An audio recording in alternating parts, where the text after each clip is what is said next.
Good morning, students. I am Neha Sen. If you remember, I am your social study teacher. I hope you have done good in your term 1 exam and must be waiting for your results. Me too. So, before coming to results, let us begin term 2. Let us start the new syllabus, the part which is left to be done. Before I tell the chapter name, let me discuss that first we will do history. So today I am taking chapter number 6, that is coming in term 2, the first very chapter number 6, and the name of the chapter is Kingdom, Kings and an Early Republic. Children, today's topic is how some men became rulers.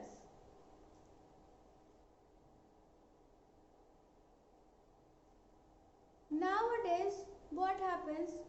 How do we choose our Prime Minister?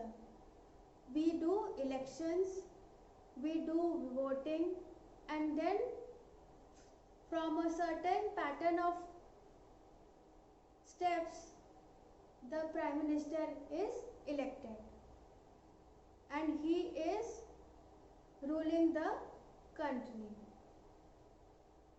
But do you know in early days what happened? How the kings were ruling their kingdoms, how they were elected? Let us discuss today. So today's topic is how some men became rulers. Around 3000 years ago, there was one yagya called Ashwamedh Yagya. You must have heard about the name. So through this, what happened? The king had one horse, white horse preferably, with his flag, and the horse was let free to go different places. And the kings through which the kingdoms went and the horse went, the people who stopped had to fight with that, and those who let that horse go through it, they didn't have to fight. They were thought that that kingdom is there and he is more powerful than him. So this was one process, as you can see in the picture. The rishis, and this is the white horse that went from one place to another. Janpadas means that the rajas who performed very big sacrifices were not known just as Jana, they were known as Rajas. And the literal meaning is that the Raja, where he puts his foot and settles down, that is the literal meaning of Janpadas. Around 2500 years ago, what happened? Mostly the Janpadas some of them became Mahajanpadas. They were very important because they had capitals in them. And astrologers have also found that some of them had fortified. Fortified means they had huge walls with big stones, large wood pieces, strong pieces. It seems that this was built to be safe from the enemies. There was a chance of attacking from the enemies, so for their safety they made huge walls. As you will go through the book, you will see the topic taxes. Taxes. Why did the kings and the Mahajanpadas introduce taxes?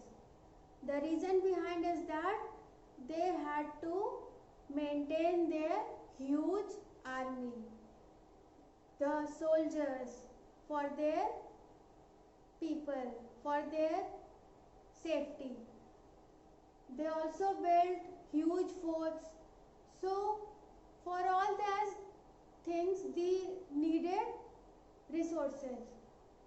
So not only depending on the occasional gifts by getting from the people, what they introduced taxes. They started collecting taxes. From whom? They started collecting taxes from farmers, herders, craft person, traders, so that they can get the definite resource, because these people had to give taxes, and there was resource throughout the year, and they were using it accordingly what was needed most. Because what happens, sometimes the gifts occasionally they received was less, sometimes they did not had, but they had to maintain their army, they had to build huge forces, so they started collecting taxes. Students, I hope you have understood the topic. For further topics regarding this same chapter, we will meet in the next session, next class. Thank you.